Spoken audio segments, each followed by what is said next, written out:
নমস্কার, সকলকে জানাই সুপ্রভাত। আপনারা সবাই কেমন আছেন? আশা করি ভালো আছেন। কিশমিশ কিশলয় পরিবারে আপনাদের সকলকে আমন্ত্রণ জানাই। এখন বাজে সকাল 9:30। আমি স্নান টান করে আমার ঘরের ঠাকুরকে পুজো দেবার জন্য তৈরি হচ্ছি। ঠাকুরের আসনটা পরিষ্কার করে নিলাম, শিব ঠাকুরকে স্নান করিয়ে নিলাম, তারপর পুজো সেরে আমি আমার দিনটা শুরু করলাম। অবশ্য সকালটা অনেকক্ষণ আগেই শুরু হয়েছে আমার। সকালবেলা রান্না হয়ে গেছে, ছেলেকে স্কুল পাঠানো হয়ে গেছে, হাজব্যান্ড অফিস চলে গেছে।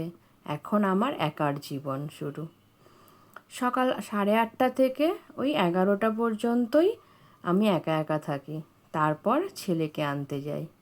তো চলো দিনটা শুরু করি, দেখো কেমন লাগে। পুজো সেরে জলখাবার খেয়ে নিলাম।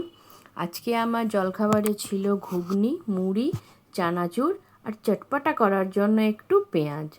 তোমাদের কার কার পছন্দ বলো তো এরকম খাবার দাবার? আমার কিন্তু ঘুগনি মুড়ি খুবই পছন্দ। আমার একার নয়, আমার ছেলেটারও খুব পছন্দ। তোমাদের কার কার পছন্দ আমাকে কমেন্টে জানাও, ঠিক আছে? তো চলো খেয়ে দিয়ে ছেলেকে স্কুল থেকে আনতে যেতে হবে। তারপরেই তো জীবনের যুদ্ধ শুরু। এই যে ছেলেকে স্কুল থেকে নিয়ে নিলাম, বাড়ির পথ ধরলাম, আর সারা রাস্তা ওর কথা আর কথা, কী যে এত কথা ভেবে পাই না। তো যাই হোক, ওকে স্কুল থেকে এনে বাড়ি ঢুকি, তারপর আবার দেখা হচ্ছে। ও কি কি বলছে তোমরা একবার শুনে নাও। ওর অনেক কথা থাকে, স্কুলের নামে অনেক কমপ্লেন থাকে।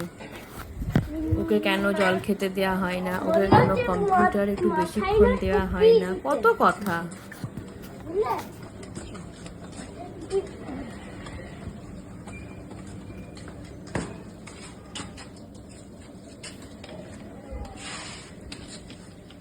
মা আগে না স্কুলে জল খেতে দেয়নি, তাই একটু জল খেয়েছি। ওকে স্কুলে জল খেতে দেয় না কেউ। নিজের কাজটা নিজেকেই করতে হয়, সেটাই শিখিয়েছি। তাই নিজের কাজ ও রোজ নিজেই করে।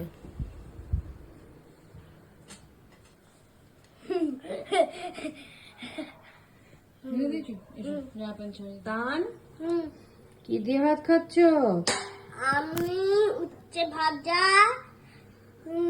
মুড়ি ঘন্ট আর মাছ। তাই? আচ্ছা, তোমার তেতো খেতে ভালো লাগে? হ্যাঁ ভালো লাগে? হ্যাঁ, আচ্ছা ঠিক আছে, খেয়ে নাও, ঠিক আছে। ঝটপট করে খেয়ে নাও। আমার তো ঝালও ভালো লাগে। ঝালও ভালো লাগে? আচ্ছা, আজ এই পর্যন্ত। আপনারা সবাই ভালো থাকবেন, সুস্থ থাকবেন, সাবধানে থাকবেন। আর কেমন লাগলো অবশ্যই জানাবেন। আসছি।